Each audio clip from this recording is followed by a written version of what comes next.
Hi everybody. So you finished writing your first worksheet, and now we're entering the next section where you write worksheet 2 and 3. So I do strongly suggest that you wait till you get some feedback from worksheet 1 until you move on to worksheet 2 and 3. You can certainly absolutely start working on them, but don't post them until you get feedback, just in case you need to make some changes or you got some information incorrect on the first one, so you can fix it for worksheet 2 and 3.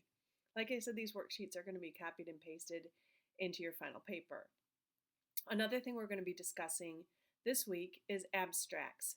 So, as I said before, APA requires an abstract as part of each of the papers, and it helps, especially when you're writing research papers. Again, not every teacher is going to require an abstract with your paper, so you can always ask to make sure. But really, the abstract is just a quick summation of your research. It's a quick, hey, this is what this paper's about if you want to read further. It's the thing that you look up when you look at a source at the library. So when you on the library, you're at Google Scholar and you type in some sort of search terms and you get these little short readings about this is what this research is about. That's what an abstract is. And you'll see now that it's marked abstract the next time you go to look at those. So how you format it is you write the word abstract, you center it on the page, and then you hit enter. The very first line of the work, you will just start your work immediately. The next line, you'll write a concise summary. You don't indent an abstract.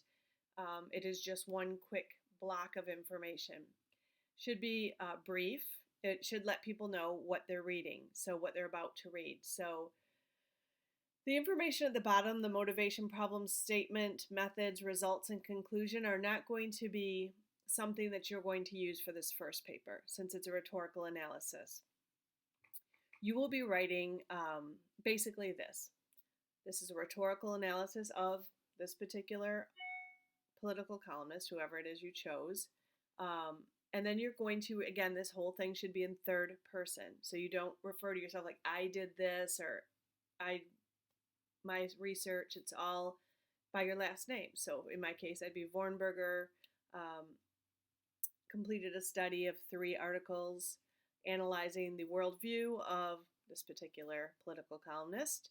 And then you would talk about the types of things you did in that research so that basically the reader knows. Maybe you looked at tone, you looked at diction, and whatever else you looked at. It's giving them an overview. This is the type of paper. So a lot of times you're wondering, is this a dissertation? Is it a thesis? Is it a research paper? Is it an ethnography? This is a rhetorical analysis, the first paper. So your abstract should state that, rhetorical analysis and what it all involves. So you go through, give a quick summation, and you throw in basically your summary of what you found out in your research. It is single paragraph, it is double spaced, so don't have multiple paragraphs, but it is double spaced like the rest of the paper. Then you end your paper with the words keywords.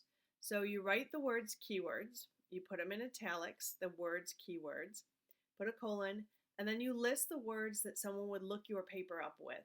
So it might be rhetorical analysis, it might be that particular author's name. It's what is your paper about?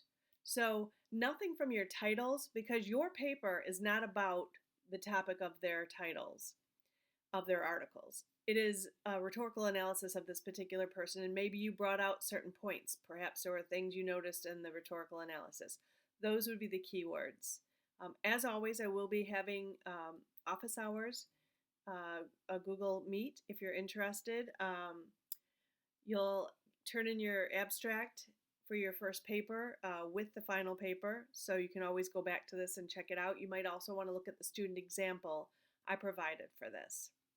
So great luck, have a great week, get those other 2 worksheets done, and please let me know if you have any questions.